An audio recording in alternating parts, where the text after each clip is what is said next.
saya pengennya tetap konsisten ya, konsisten dalam artian bengkel saya tetap saya branding seperti ini, langsung kerja lapangan, tidak punya basic apa-apa, hanya mengandalkan apa yang dipraktekkan senior-senior saya ikuti, berjalan mungkin waktu. Kita udah mikirin komplainan dari pelanggan yang telat deadline waktunya, terus bahan baku yang tumpah, mau proses ulang buru-buru, akhirnya hasilnya nggak memadai. Kita terlalu gempur terus mas, yang ada panas terus. Panas. From minus to zero and soaring higher. Jangan lupa bersyukur. Bismillahirrahmanirrahim. Assalamualaikum warahmatullahi wabarakatuh. Hello sahabat famous. Welcome to For Minus to Zero and Sharing Hager, podcast yang selalu membuat kita banyak belajar tentang kehidupan seseorang. Kali ini kita kedatangan seorang narasumber yang sangat luar biasa. Beliau adalah pemilik bengkel Krum di Purwokerto. Orangnya no profil, tapi kinclong sih, seperti semprotannya. Inilah dia Pak Rio. Silahkan perkenalkan Pak Rio.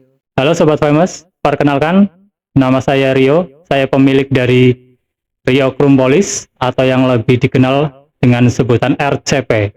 Saya di sini melayani jasa krom polish untuk segala macam logam dari aluminium, besi, dan berbagai logam lainnya. Khususnya di dunia otomotif itu ada di part-part motor, part mobil, dan sebagainya. Awalnya terjun di bisnis ini mulai dari mana, Mas? Kalau awal terjun itu sebenarnya sih saya nggak terjun ya, Mas. Saya lebih kepengennya naik. Oh, naik ya. Kalau terjun kan turun. Salah kata ini, mohon maaf ya. Jadi kalau terjun awal mula itu memang pertama saya lebih suka dari sekian banyak hobi. Hobi yang saya tekuni saat ini itu salah satunya ada otomotif. Nah, otomotif itu kan luas, Mas. Yeah. Tapi saya masuk ke istilahnya masuk ke koridor yang lebih spesialis ya, modif motor segala macam. Saya senang utak-atik segala macam. Mungkin berawal dari situ. Lalu mungkin yang lebih utama lagi adalah karena latar belakang keluarga saya, dalam artian orang tua saya, yang mungkin saya dilahirkan dari keluarga yang ekonomi pas-pasan. Maka dari itu saya dari 2 poin itu saya termotivasi, saya harus bisa jadi apa seperti itu. Dan pada akhirnya memang jalur untuk masuk ke Krum itu memang seperti sudah disediakan, sudah ada jalannya seperti itu. Masya Allah. Jadi saya tinggal berani ambil keputusan, saya jalankan, dan alhamdulillah walaupun mungkin saat ini banyak orang yang melihat saya lebih baik, tapi saya tetap berusaha untuk lebih baik lagi karena memang saya merasa belum sampai di titik itu sebenarnya, masih berproses terus. Nah, bengkel ini awal mulanya jenengan dari mana ini? Kalau awal mula dulu sekitar 2005 itu saya memang sempat dilema. Waktu itu kan masih remaja. Jadi remaja di kehidupan yang memang serba pas-pasan dari orang tua saya.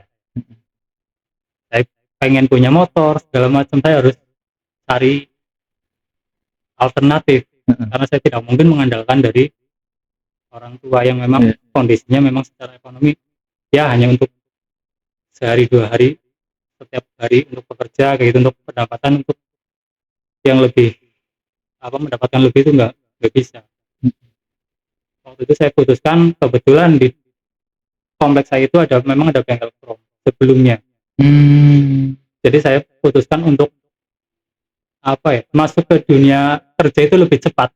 Di saat anak-anak lain mungkin masih senang bermain, senang bepergian, baru mencari jati dirinya, saya harus sudah berprogres masuk ke dunia kerja. Ya, karena memang tuntutan karena memang saya melihat faktor ekonomi keluarga itu ya memang serba pas-pasan, dan kalau bukan saya siapa lagi, karena saya itu anak satu-satunya yang laki-laki di keluarga, sedangkan kakak saya perempuan sudah berkeluarga juga, otomatis tidak 100% untuk cukup membantu orang tua Betul, ya. seperti itu.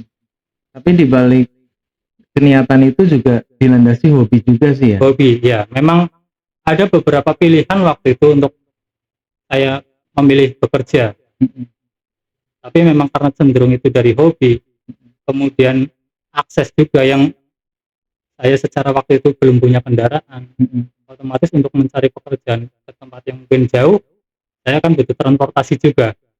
Maka dari situ ada komplek yang memang menyediakan tempat untuk bekerja, ya saya masuk di dunia kru.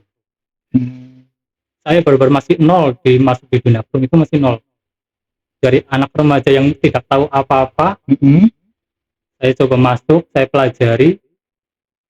Dari waktu itu saya ingat 1 minggu pertama saya digaji Rp5.000. Tahun berapa tuh Mas? Itu tahun 2005 awal. Saya teringat banget masuk itu setelah tahun baru. Jadi mungkin tanggal-tanggal masih muda.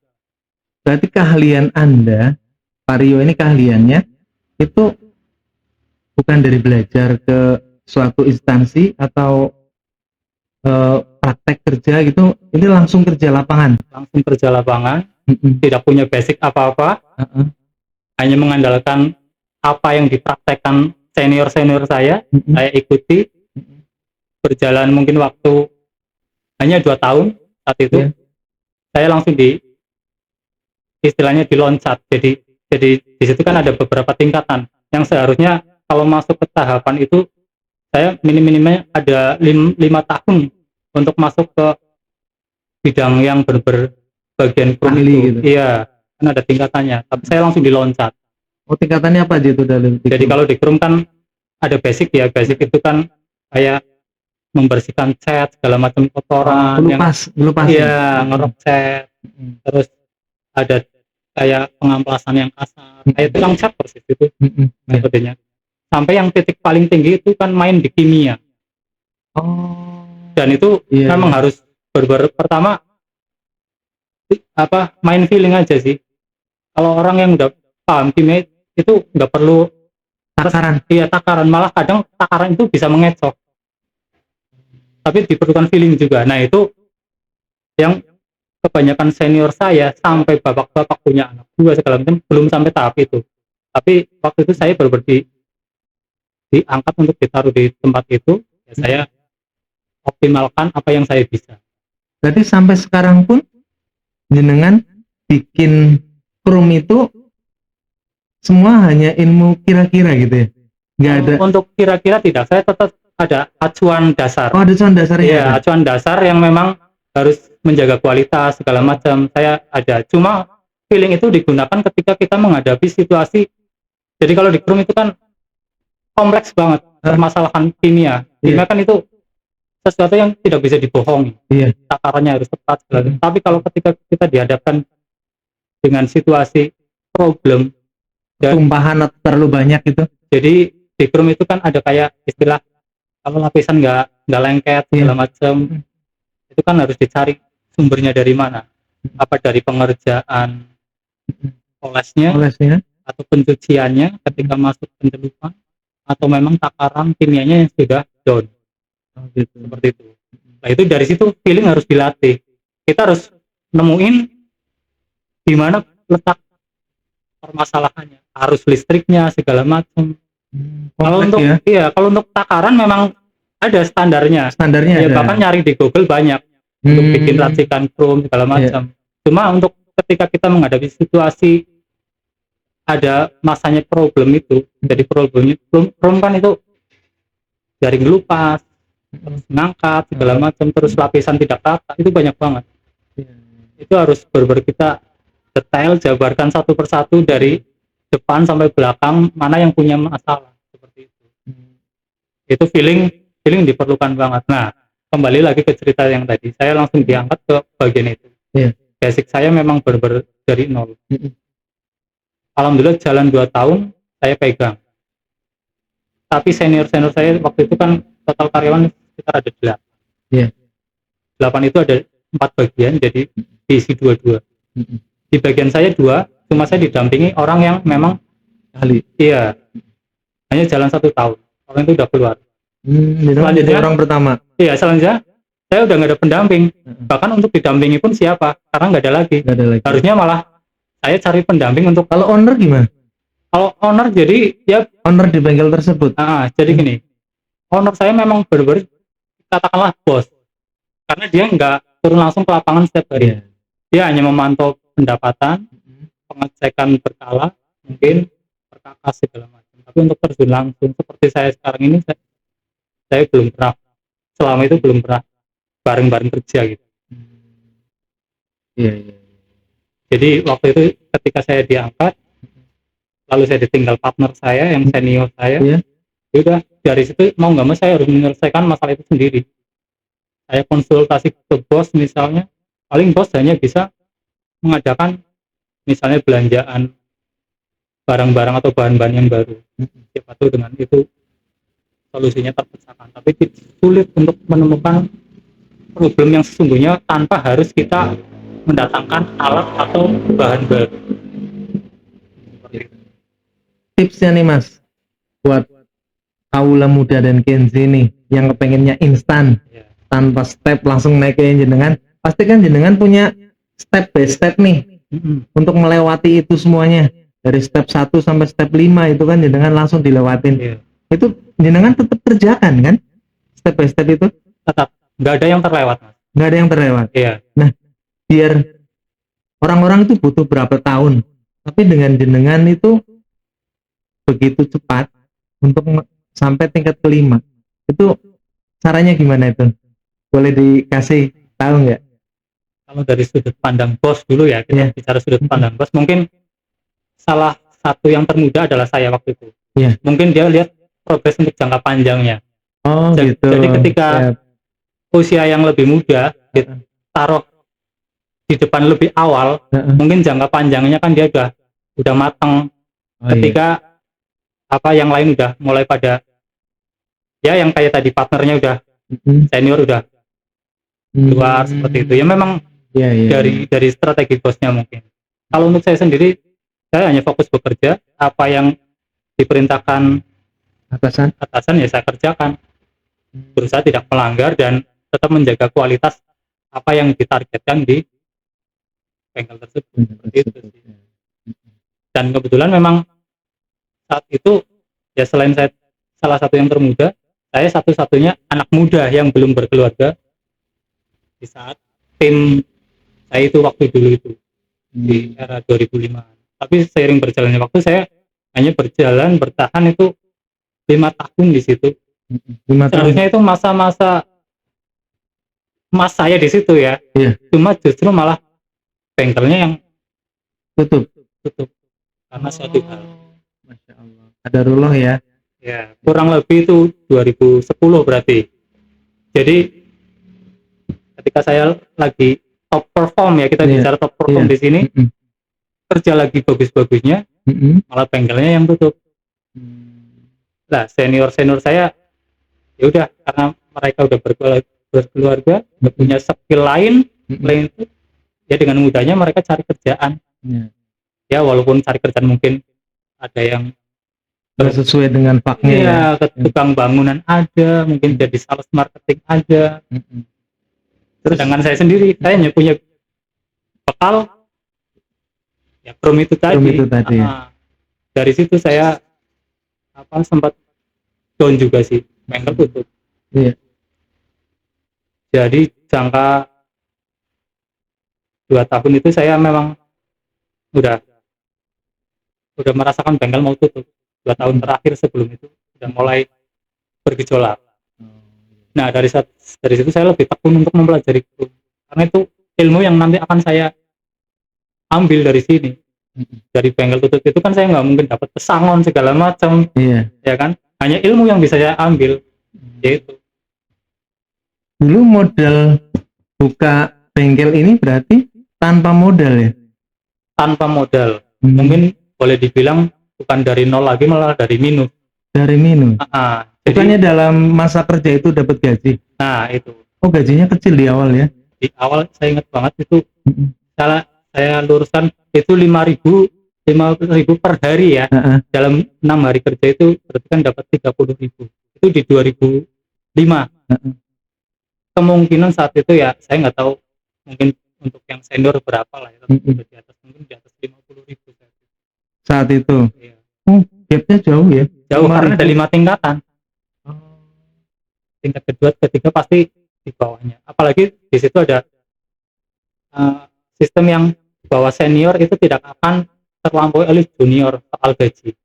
Oh iya iya iya iya. Sebagai mungkin bentuk apresiasi. Masa kerja dan Iya, seperti itu. iya. Jadi untuk tahapan itu ya memang yang saya ambil ilmunya aja sih. Ini pertanyaan wajib di From Minus to Zero. Titik terendah Anda pada masa itu apa dan gimana solusinya untuk keluar dari titik tersebut? Titik terendah saat bekerja atau sudah? Mau membuka usaha atau iya. titik terendahnya Anda, versinya Anda? Soalnya banyak sih titik terendah, bahkan setelah saya buka pun ya dinamikanya banyak. Oh, dinamika usaha itu biasa ya? Iya, itu banyak. Iya. Ada yang luar biasa malah menurut gitu. saya. Nah, kalau kita bilang di saat kerja, itu saya tahu udah pengen udah tutup aja udah down. Itu titik terendah Anda. Iya. Bingung. Karena apa? Karena skill Anda hanya itu. Iya, pertama skill saya cuma itu. Terus di saat itu juga saya masa remaja yang lagi memang ingin beli inilah, beli itulah, kan seperti itu. Di sisi lain juga harus memikirkan orang tua yang memang membutuhkan. Iya. Ya, dan saat itu saya udah memutuskan ketika saya udah kerja, waktu itu udah tahun keempat di situ, saya memutuskan untuk orang tua saya berhenti bekerja. Iya. Semua dengan yang. Iya, karena waktu itu juga memang dari faktor usia juga udah sangat tidak memungkinkan. Iya, tidak memungkinkan untuk ya tinggal istirahat di rumah lah seperti itu. Kalau kalahnya ini ya. Iya, jadi niat untuk membahagiakan orang tua ya. Jadi ya itu mungkin kayak yang tadi ditanya, ada hasil dari kerja itu kemana gitu kan? Ya mungkin ya hasilnya cuma buat saya untuk kebutuhan sehari-hari saya sebagai remaja saat itu yang sedang mencari jati diri juga, ingin beli itu, ingin pergi ke sana, dan itu baru masa-masanya pertama kali saya mengenal pendapatan kan, kerja kan. Jadi saya merasa, oh saya pegang uang nih, kan seperti itu. Setelah mungkin orang tua sudah tercukupi, saya tinggal ambil jatah saya untuk ya mungkin beli apa keperluan saya sendiri, untuk main sama teman seperti itu. Titik terendah di usaha? Titik terendah di usaha. Jadi untuk usaha itu banyak fase titik terendah. Saya contohkan dari pertama aja. Begitu buka bengkel krom, saya buka bengkel krom 2011. Sempat vakum 1 tahun saya nggak bekerja. Dari setelah bengkel yang saya kerja tutup, sampai butuh 1 tahun untuk saya buka usaha. Jadi sedikit saya cerita dulu di sini. Saya mengawali usaha itu yaitu kurang lebih 1 tahun setelah saya kerja selesai.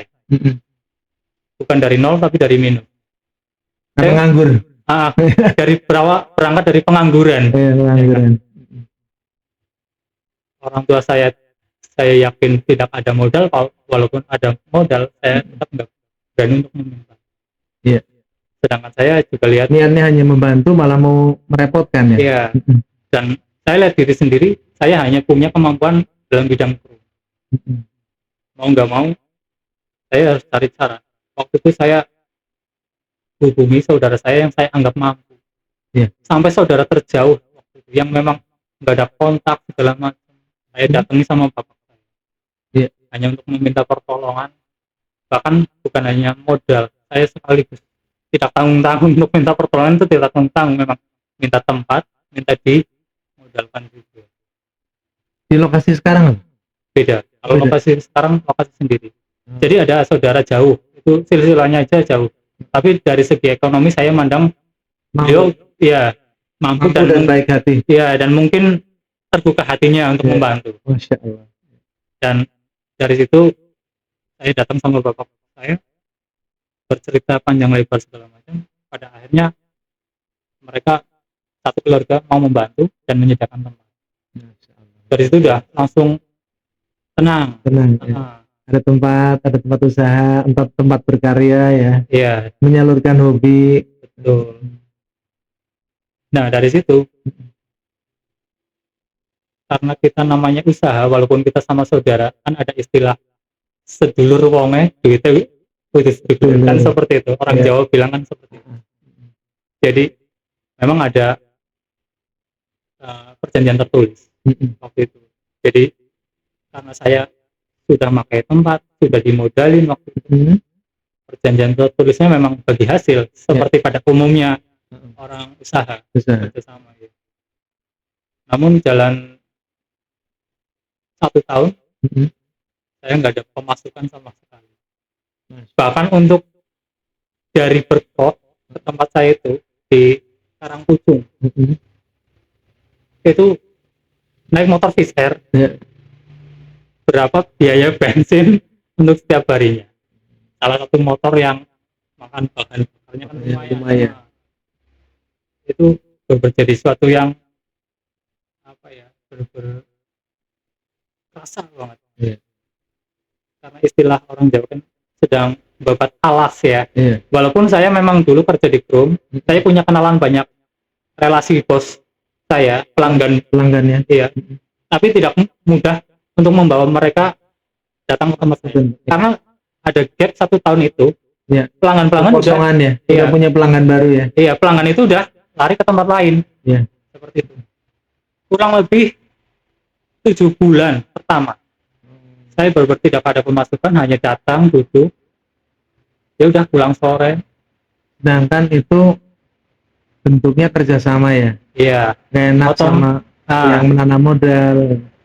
Kadang juga akhirnya saya berpikir untuk apa yang bisa saya lakukan di tempat itu sama keluarga yang saya mintain tolong. Iya. Terus langkahnya untuk biar usaha Anda akhirnya bangkit. Nah, itu caranya gimana? Itu segala cara. Bahkan saya di waktu itu kan memang belum ada sosmed yang serba instan sekarang ya. Jadi saya itu sampai cetak brosur, ditempelin ke tiang listrik, nyanyi sedot WC malah saya brosurnya. Saya sebar keliling sama saudara. Terus kebetulan saya berhenti di perempatan, ada loper koran waktu itu. Saya titipin. Mau ditaruh di tengah-tengah gitu? Iya, saya kasih uang rokok juga. Banyak cara yang saya harus lakukan untuk gimana caranya bengkel saya bisa dipromosikan. Karena memang keterbatasan tidak seperti sekarang yang dengan mudahnya kita tinggal video aja, kirim sosmed, sudah posting selesai, tinggal nunggu komen, ya kan? Kalau dulu kan susah, serba manual. Jadi tidak ada alat-alat yang mendukung sebenarnya waktu itu sih. Hanya kita modal fotokopian, kita print, lalu kita sebar. Tapi pada saat itu efektif. Orang mulai berdatangan. Oh, mulai datang. Iya, waktu itu saya masih kerjakan sendiri. Pada akhirnya titik yang saya rasakan, saya wah, udah mulai ada nih, iya, pekerjaan nih. Tambah karyawan? Iya, saya ajak senior saya dulu. Oh. Waktu itu senior saya sebenarnya sudah bekerja, tapi saya bujuk untuk bantu di tempat saya. Tapi tidak berjalan lama juga, karena dari pendapatan pun dia lebih membandingkan yang sebelumnya. Oh gitu. Karena saya juga masih berprogres. Dan masih progres, mereka udah ini ya, udah terkenal duluan ya, udah banyak pelanggannya ya. Itu titik ya, dari sekian banyak upaya memang yang paling efektif saat itu ya nyebar brosur, dari tempelin tiang listrik lah, sampai ke masuk ke gerbang-gerbang orang, diselipin, datang door to door ke bengkel-bengkel segala macam. Kalangannya kalangan anak muda atau itu ya, kalau Krum itu? Kalau Krum sebenarnya memang anak muda lebih mendominasi. Jadi pada era saat itu kan memang banyak sekali komunitas motor yang memang diisi banyak anak muda. Dari situ saya coba masuk, bahkan saya sempat berkolaborasi segala macam karena memang untuk tujuan promosi. Kalau untuk pasar dari orang-orang yang kayak orang kantor atau itu memang jarang, tapi ada kebutuhan untuk perabotan segala macam. Tapi lebih dominasi Chrome itu masuknya ke otomotif ya. iya, khususnya sepeda motor. Di era gempuran motor bebek waktu itu luar biasa, Chrome itu jadi primadona sebenarnya. Iya. Ya mungkin itu titik awal saya mulai bangkit dari situ.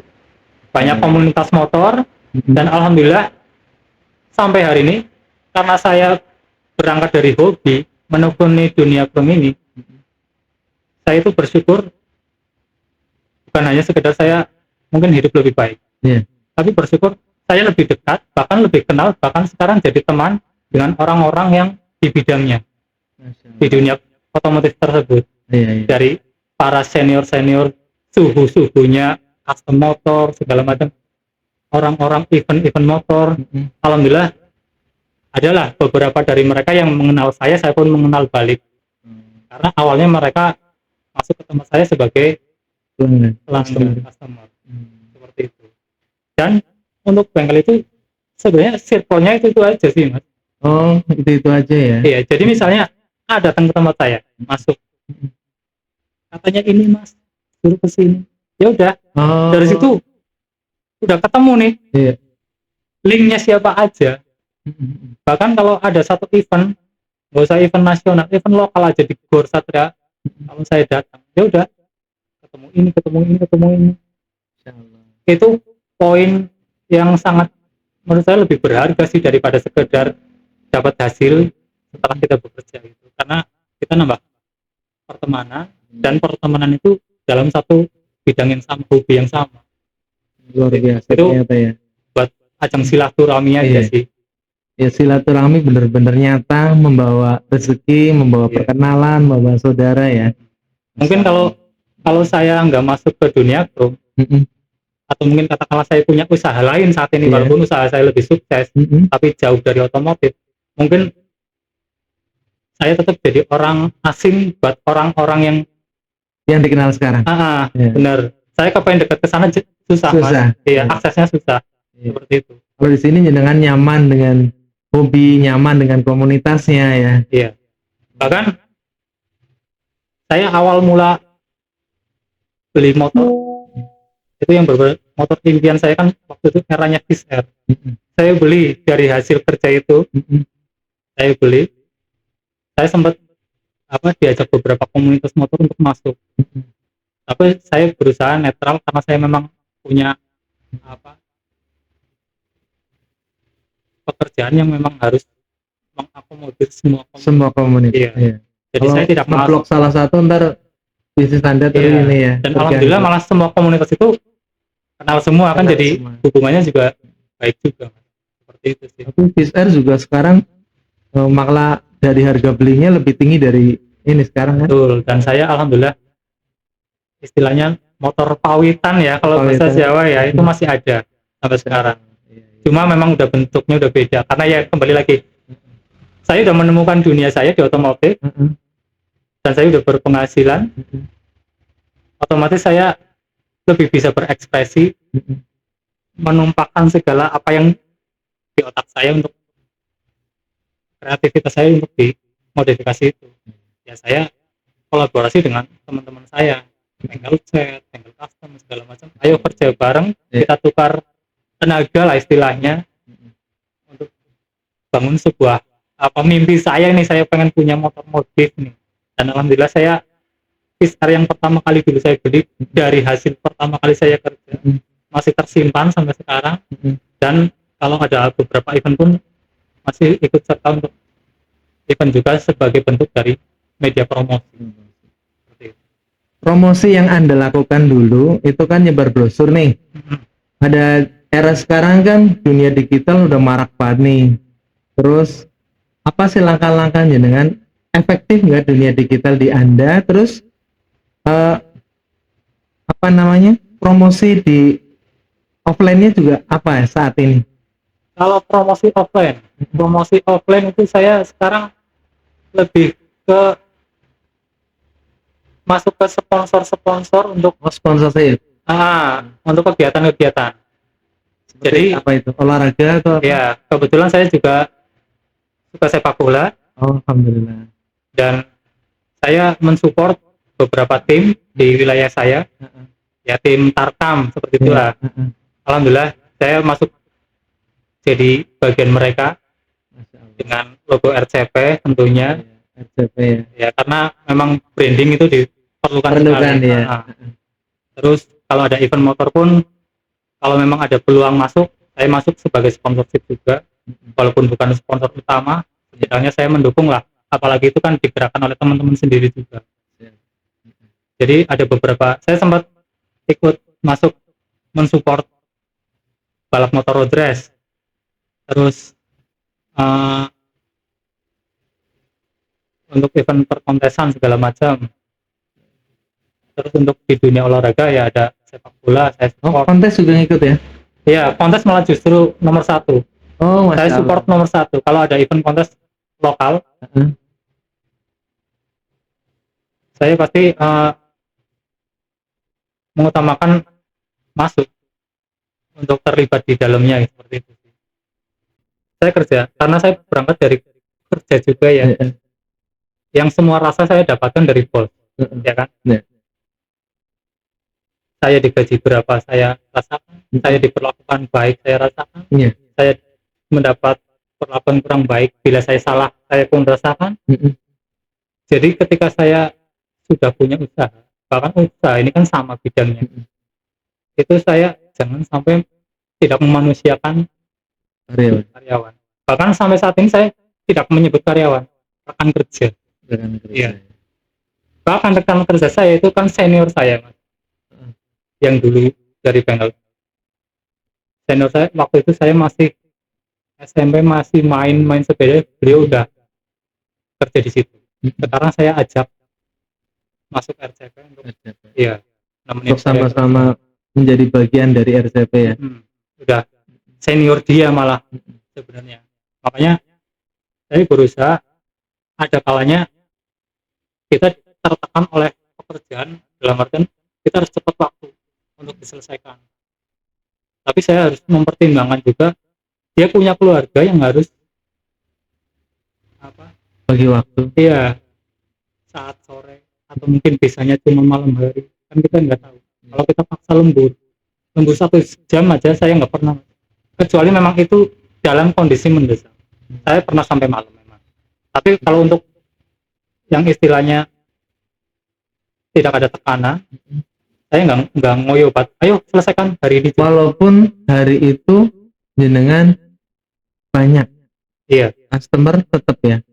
Ke customer disampaikan bahwa kita nggak bisa lembur, iya. Kalau berkenan menunggu gitu. Bahkan ya ini Mas, dari awal orderan masuk, saya kan udah memperhitungkan waktunya, pengerjaan segala macam. Dan customer ketika sudah deal di tengah-tengah jalan saya diminta lebih cepat, saya akan tegas menolak karena sudah sesuai aturan yang kesepakatan yang di awal. Akadnya emang udah jelas ya. Iya. Bahkan saya sering menolak juga uang tambahan, Mas. Uang tambahan pun ditolak. Iya, ketika ayo Mas, tolong besok selesaikan lah Mas. Ini mau dibawa keluar kota misalnya. Saya kalau orangnya nanti saya kasih tambahan Mas, atau berapa tambahannya bilang. Saya bisa, saya upayakan lebih cepat Mas, sesuai permintaan jenengan. Tapi kalau tidak, saya mohon maaf, saya masih ada waktu sampai hari tersebut. Sesuai kesepakatan, saya upayakan. Setelah selesai, saya nggak menagih Mas. Iya. Seperti itu. Karena memang saya misalnya Mas hari Senin, saya janjikan hari Kamis, tapi di hari Selasa orangnya minta dipercepat. Saya akan tetap upayakan selesai. Saya coba menuruti dengan tetap menjaga kualitas, dengan tetap menjaga mood teman saya. Seperti itu sih.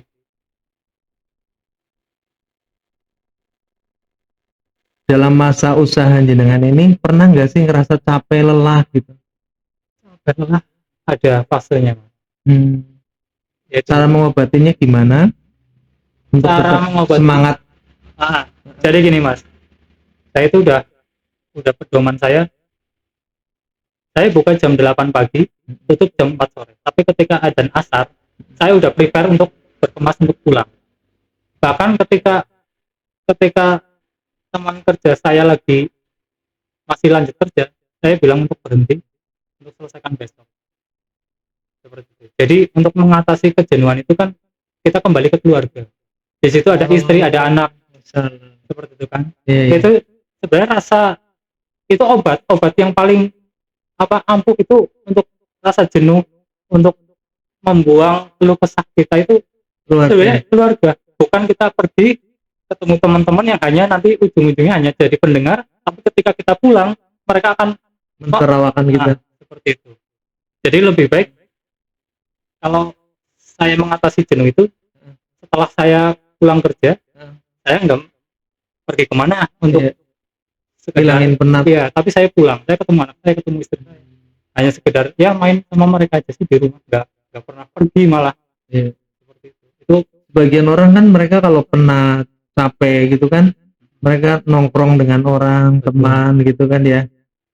Pulang ke rumah besok pagi masih penat ya, capek malah mungkin nambah beban. Gitu ya. Iya. Menurut saya ya, karena ya versi orang kan berbeda-beda ya. Karena saya gini, Mas, dari kita berangkat pagi, kita kan penuh semangat kerja ya, untuk menyelesaikan. Kita udah punya list apa aja yang mau dikerjakan hari ini. Kalau kita ketemu titik jenuh baru jam 12 siang, masih ada separuh hari yang harus diselesaikan. Itu kalau saya berhenti sejenak sampai moodnya baik, lalu saya lanjutkan, tapi tetap jam 4 sore saya harus pulang untuk ketemu anak saya, untuk ketemu istri saya, untuk menyelesaikan keluh kesah yang jatuhnya lebih gasik gitu loh. Seperti itu. Otomatis kalau saya sendiri sih lebih plong setelah itu, Mas. Jadi ada persoalan di bengkel segala macam, ya saya ngobrol cuma sama istri.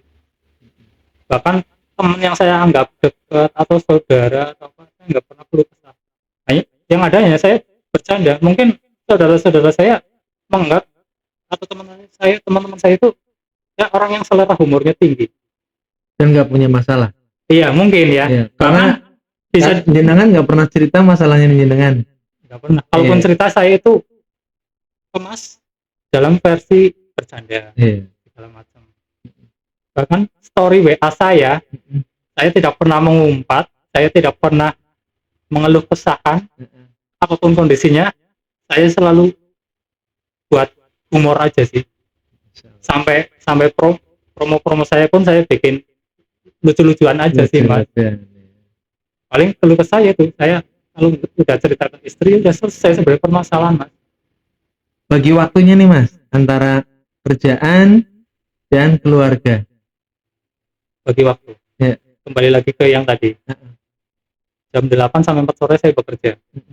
Berapapun hasilnya hari itu, jam 4 sampai malam hari sampai tidur istirahat, itu untuk keluarga. Seperti itu. Kadang saya tidak menerima tamu yang datang ke rumah. Oh gitu. Ya, kecuali itu tamu dari luar kota yang memang jauh, harus dikondisikan saat itu, saya berikan kelonggaran. Tapi ketika ada yang di atas jam 4 sore, Mas saya mau antar barang, bisa nggak ketemu? Saya langsung arahkan ke bengkel saya untuk ketemu, ada keponakan saya di sana yang biasa menerima di luar jam kerja. Tapi untuk ketemu saya ya besok lagi. Bahkan ketika di atas jam 9 malam ada pesan masuk tanya orderan, saya akan balas besoknya. Disiplin ya. Iya. Kecuali saudara yang nggak penting, misalnya malah cuma tanya udah tidur belum, ya kan? Saya respon, ya sampai malam pun ayo, karena itu bukan pekerjaan. Tapi ketika ada orang tanya, walaupun itu menggiurkan sekalipun, Mas saya mau naruh ini misalnya, atau Mas berapa, saya besok mau ke sana, saya akan balas setelah jam 6. Itu prinsip ya, Mas? Iya. Bahkan HP saya jam 9 itu memang saya mode silent. Jadi ya mohon maaf kalau memang ada pesan-pesan yang memang nggak pernah langsung dibaca saat itu. Padahal saya memang mungkin masih pegang HP gitu kan, tapi ini udah bukan waktunya untuk urusan pekerjaan. Target untuk ke depan ini buat bengkel jenengan. Target sebenarnya sih, untuk target saya pengennya tetap konsisten ya, konsisten dalam artian bengkel saya tetap saya branding seperti ini. Apa yang bisa saya support dari bengkel saya, dari saya sendiri untuk masyarakat, untuk kegiatan apapun saya lakukan. Kalau bisa saya perbanyak itu targetnya. Terus tetap, karena ini masalah kualitas, ya target saya tetap tidak akan menurunkan kualitas. Itu targetnya sebenarnya. Selagi Target utama ya. Iya, selagi kualitas kita dijaga, kita sama aja menjaga pasar kita sih sebenarnya. Yang ingin buka cabang di luar Purwokerto gitu? Kalau untuk buka cabang mungkin belum, karena sampai sekarang ini saya pun masih terjun langsung untuk prosesnya, Pengerjaannya ya.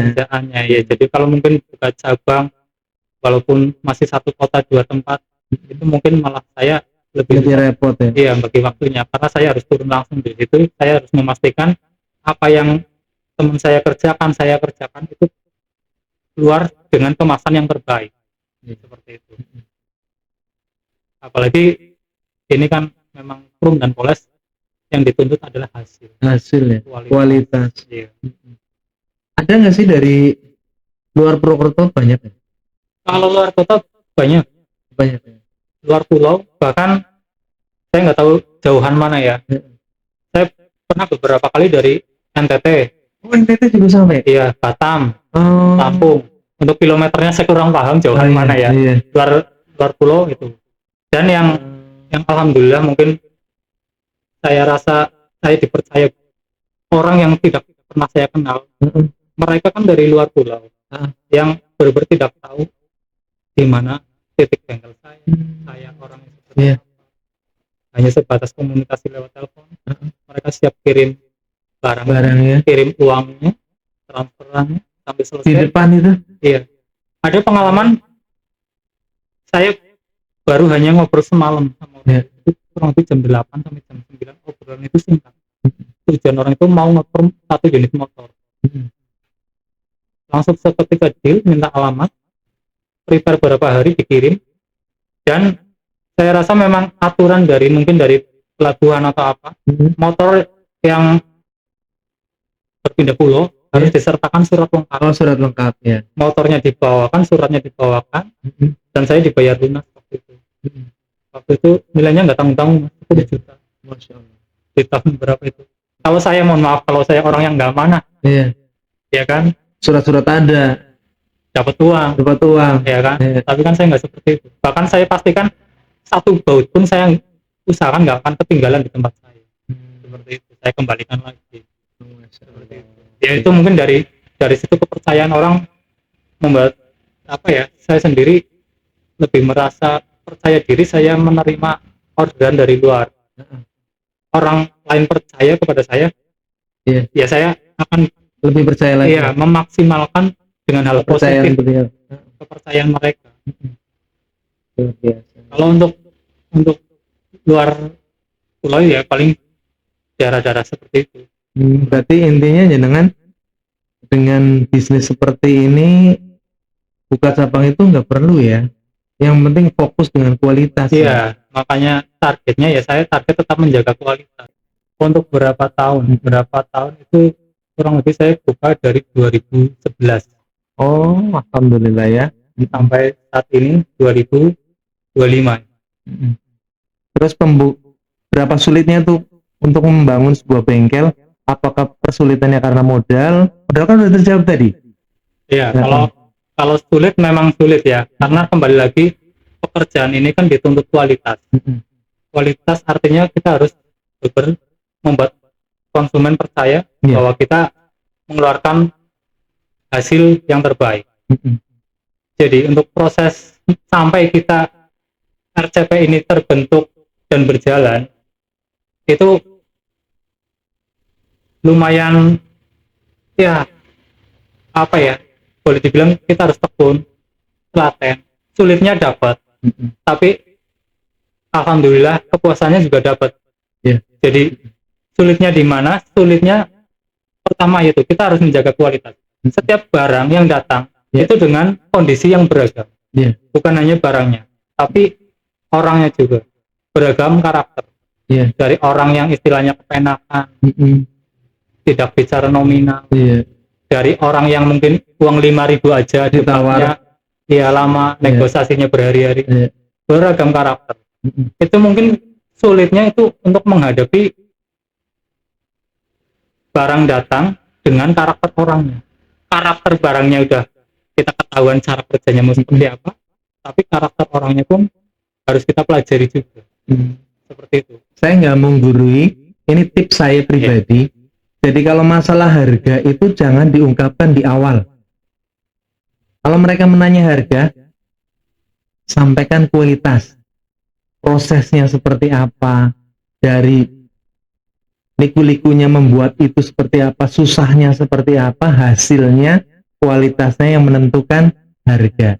Nah, setelah disampaikan itu semuanya, orang akan ragu untuk menawar harga.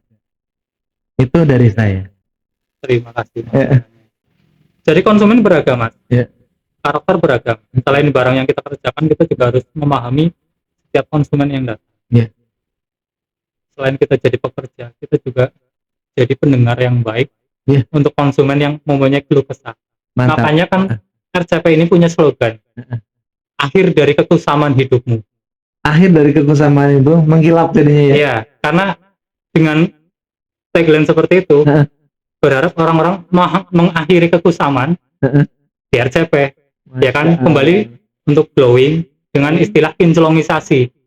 Ya, seperti itu. Makanya selain barangnya yang kita kerjakan tadi, kita harus menjadi pendengar yang baik. Keluh kesah apa yang orang inginkan ketika mereka mempunyai barang yang kusam seperti itu loh. Arahnya mau kemana? Karena permintaan juga beragam. Kadang ada yang ingin hanya sekedar asal bersih atau ingin maksimal hasilnya, yaitu kita tawarkan sesuai. Oh, ada step by step ya? Ada. Cuman berapa lapis mungkin gitu ya? Atau gimana? Untuk lapisan sama. Lapisan sama? Iya. Kadar kekuatannya yang berbeda? Sama juga. Oh, sama juga? Cuma treatment awalnya. Kayak pengamplasan. Perbedaannya di awal. Iya. Ada yang tren motor yang sengaja dikrum untuk dikaratin lagi, Mas. Oh gitu? Iya. Jadi konsep itu memang udah dari dulu ya, itu kayak motor CB tua gitu. Iya, untuk mendapatkan nilai sejarah atau ya mungkin apalah ya. Jadi dia sengaja datang untuk dikrum, tapi krumnya minta yang asal dilapisi aja, biar nanti cepat keluar karatnya. Oh gitu. Otomatis kan treatmentnya dari depan beda. Iya. Ya seperti tanpa itu. Harus diamplas di ini. Iya, ada beberapa step yang dilewatkan. Iya. Tapi ada juga yang inginnya lebih. Iya. Jadi dia udah punya patokan, saya mau krumnya yang hasilnya seperti ini. Kadang bawa contoh atau membandingkan dengan produk dari pabrikan besar. Ini yang bikin salah paham di sini nih, Mas. Iya. Iya, kadang-kadang ini ya hasil RCP gitu kan. Ini cepat pudar, itu kan tergantung permintaan dari konsumen. Jadi seperti ini, Mas. Bukan hasil yang diinginkan RCP ya. Iya, jadi kayak gini. Ketika kita udah mengeluarkan sebuah hasil, kita melepas, saya kadang menjelaskan ke orang tersebut. Kalau memang orang tersebut permintaannya itu agak aneh. Anehnya hanya minta mungkin diamplas saja, asal kilap aja. Saya memberi wejangan seperti ini. Nanti tolong diceritakan ke teman bahwa Anda itu yang minta orderan seperti ini. Oh, dinarasikan ya. Dinarasikan ini memang permintaan Anda. Iya, gitu jangan sampai konsumennya di luar, wah hasilnya RCP nih kayak gini kurang ya segala macam, tanpa dijelaskan si pemiliknya. Ya kan. Kecuali yang memang hasilnya udah bagus. Iya. Saya enjoy aja. Karena memang udah top perform yang saya tampilkan di situ kan seperti itu. Jenengan juga pede nih dengan hasil yang dikerjakan ya. Bahkan untuk skala kontes event Iya. dari lokal maupun nasional itu kan tidak semua part room itu Heeh. harus mengkilap, Oh. harus rapi. Heeh. Ada konsep yang kasar teksturnya tapi pelapis chrome. Ada juga yang mengkilap hanya sebagian. Nah itu kan beragam banget. Padahal itu udah masuk ke Iya. event. Karena memang itu kembali lagi ke konsep. Sedangkan kita di sini hanya menerima orderan apa yang mereka inginkan. Makanya kembali lagi, selain kita bekerja, kita harus menjadi pendengar yang baik. Apa yang mau diinginkan oleh konsumen sih. Motivasi nih buat para famous di luar sana yang masih nganggur, yang belum punya pekerjaan, terus punya pekerjaan dan hasilnya masih kurang. Itu gimana? Motivasinya. Sebelumnya kayak gini mas. Saya hadir di sini pun, Ya. Ini kan apa ya? Sebagai bentuk merefleksi hidup. Oh gitu. Jadi agar kita selalu diguyur rasa syukur. Amin. Kan seperti itu. Iya. Jadi untuk motivasi untuk yang mungkin belum dapat pekerjaan, ya lebih giat lagi untuk mencari. Terus jangan lupa cari dulu dari diri kita. Apa yang kita bisa. Jangan apa yang kita lihat peluangnya. Seperti itu. Kadang peluang kita lihat, Tapi kita tidak mampu. kemampuan kita Kurang. sampai mana dulu. Kita harus tahu seperti itu. Ibaratnya kita udah percaya diri masuk ke sana bakalan keterima nih. Kita berkompeten jadi situ nanti. Setelah kita diterima. Ya kan? Perkara diterima atau tidak itu rezeki. Iya. Tapi pekerjaan itu tanggung jawab mas. Ya kan? Berarti kita harus pilih-pilih. Ada kalanya harus pilih-pilih. Pilih-pilih sesuai kemampuan kita. Sesuai kemampuan kita ya. Kalau memang kita bisa memilih yang di luar kemampuan kita dan kita bisa mempertanggungjawabkan, ya jalankan. Nggak masalah ya. Masalah. Tapi kalau untuk motivasi seperti ini kan jangan terlalu jor-joran kepada orang yang memang malas nyari kerja gitu loh mas. Kita harus tahu dulu apa yang kita bisa. Kayak saya aja, saya hanya bisa di bidang itu. Masa saya harus muluk-muluk pengen cari kerja yang di luar itu. Walaupun di dunia hukum itu saya berangkat dari minus, saya coba optimal dari minus, menjadi nol dulu, ya kan, sampai ke lebih baik, kan seperti itu. Luar biasa. Kalau kita langsung targetnya kita jadi kepengen seperti teman yang udah sukses, ya susah mas. Sukses itu prosesnya panjang ya mas. Betul. Orang sukses pembisnis itu jatuh bangun, bangkit lagi ya. Banyak sekali mas. Bahkan saya di tahun berapa itu saya benar-benar mengalami hal yang di luar dugaan. Saya kena musibah.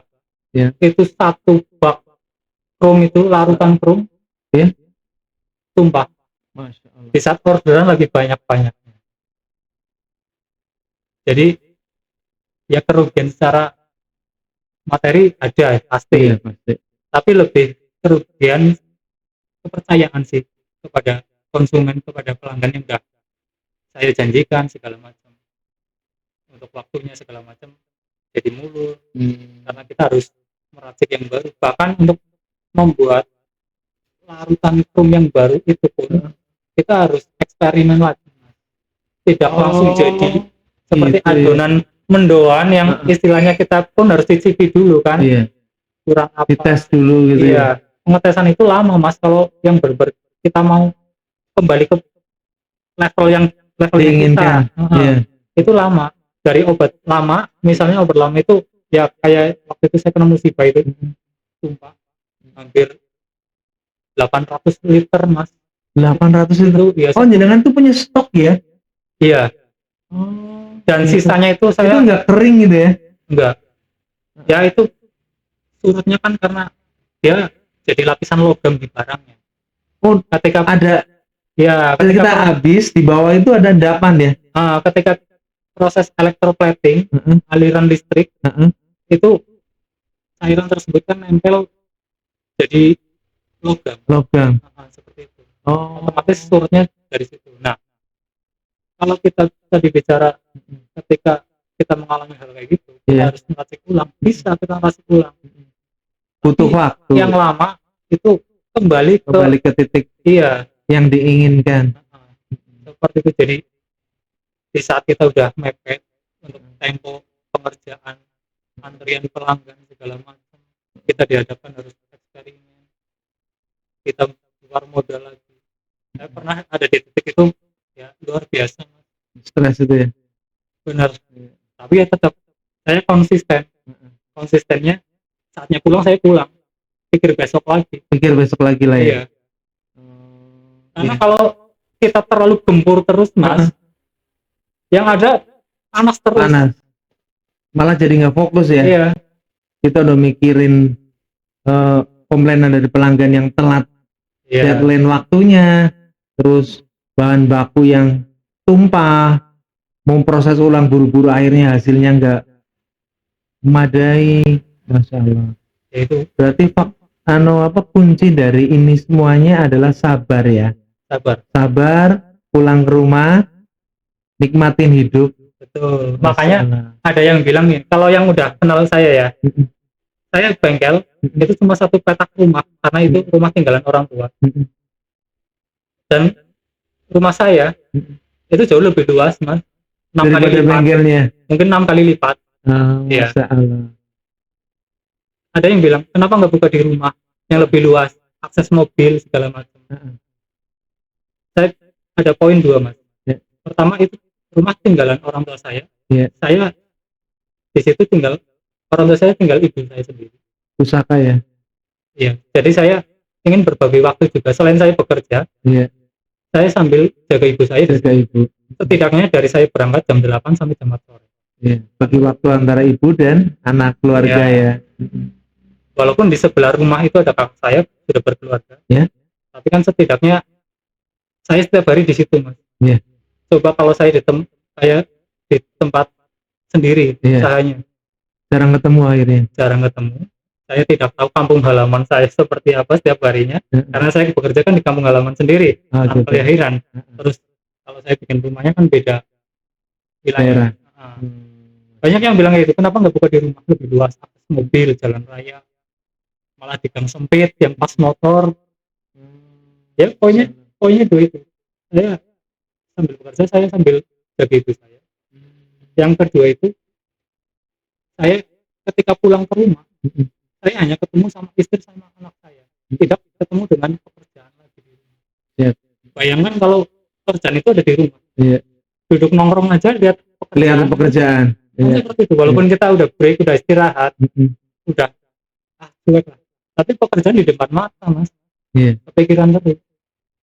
Kayak gitu. Ini pelajaran hidup yang luar biasa loh. Jadi kadang pembisnis itu lupa waktu, mengejar impian anak-anaknya lebih baik dari bapaknya, orang tuanya, tapi masa-masa tumbuh kembang anak itu dia tidak akan merasakan. Saya nggak mau kehilangan momen-momen bersama anak di masa kecil gitu. Karena saya basicnya juga dulu bapak saya pedagang. Pedagang ya itu karena faktor ekonomi pas-pasan, bapak saya itu kan pedagang gorengan. Kalau mungkin sekarang terkenalnya angkringan ya. Angkringan. Iya. Beliau berangkat pagi ke pasar untuk beli bahan-bahan. Di saat saya sekolah, di saat saya belum bangun, di saat saya sekolah, bapak di rumah menyiapkan. Setelah asar, kalau saya pulang sekolah waktu SD kan, pulang sekolah anak kan otomatis main. Pulangnya sore. Sore itu ibu sama bapak saya udah berangkat ke jalan raya untuk jualan. Sampai pulang jam 10 malam. Saya merasa saya sendiri aja dulu jauh dari orang tua, karena walaupun memang karena pekerjaan loh, bukan karena hal lain yang negatif gitu kan. Karena bagaimana orang tua itu mengupayakan yang terbaik buat kita sih. Makanya saya nggak mau sekarang saya udah jauh dari anak, buang waktu dari anak, dapatnya pun sama. Kembali lagi, kalaupun saya lembur, yang saya dapatkan sama buat besok itu sama. Seperti itu. Iya. Makanya saya punya teman kerja yang bantu saya udah asar saya langsung beres-beres Tutup karena lah dia ya. juga rumahnya jauh, punya Hmm. anak kecil juga. Siap, siap, siap. Tapi ini dibicarakan di awal ya, di awal pekerjaan Anda ya. Betul. Bahkan Mas, karena saya belajar dari saya seorang pekerja dulu di bidang yang saya tekuni sekarang, setiap ada orderan masuk, kalau saya dapat uang DP, saya pun langsung bagi ke karyawan. Siap. Jadi saya tidak menunda istilahnya hak mereka. Hak karyawan itu saya nggak tunda. Saya misalnya terima 50%, ya saya bagi 25. Tinggal tanggung jawabnya. Masing-masing. Iya, seperti itu. Jadi tidak ada istilah asbon segala macam, Mas. Iya. Aman saya juga. Hari itu dibayar gitu ya. Iya, saya dapat uang saya bayar. Memang totalannya tuh hari Sabtu. Siapa yang kurang? Saya yang kurang apa teman saya yang memang belum mendapatkan sepenuhnya gitu kan. Seperti itu. Alhamdulillah, terima kasih banyak ini atas sedekah ilmunya, berbagi ilmu di podcast kita. Semoga bermanfaat buat famous di luar sana yang nganggur itu punya motivasi untuk melangkah lebih baik, karena 1000 langkah yang kita lalui diawali dari 1 langkah yang kita jalani.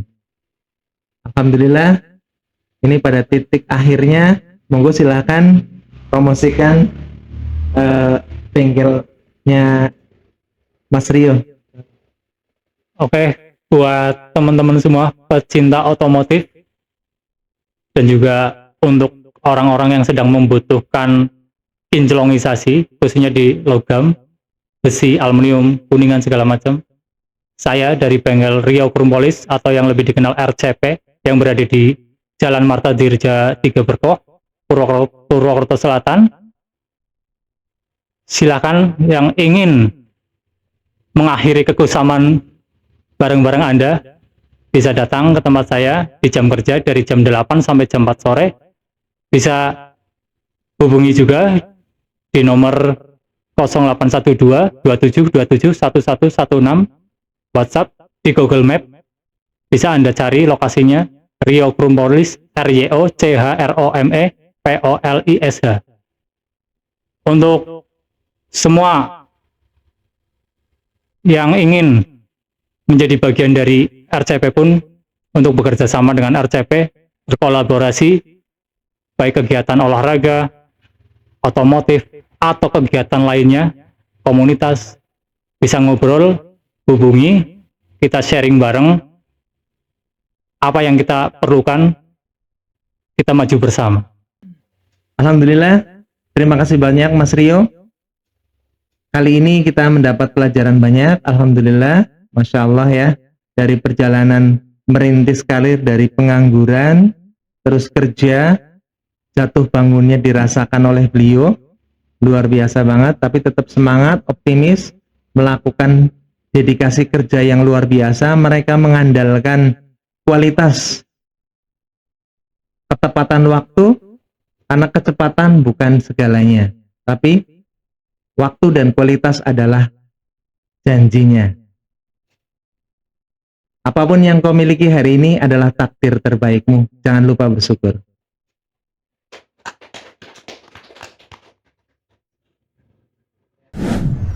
From minus to zero and soaring higher. Jangan lupa bersyukur.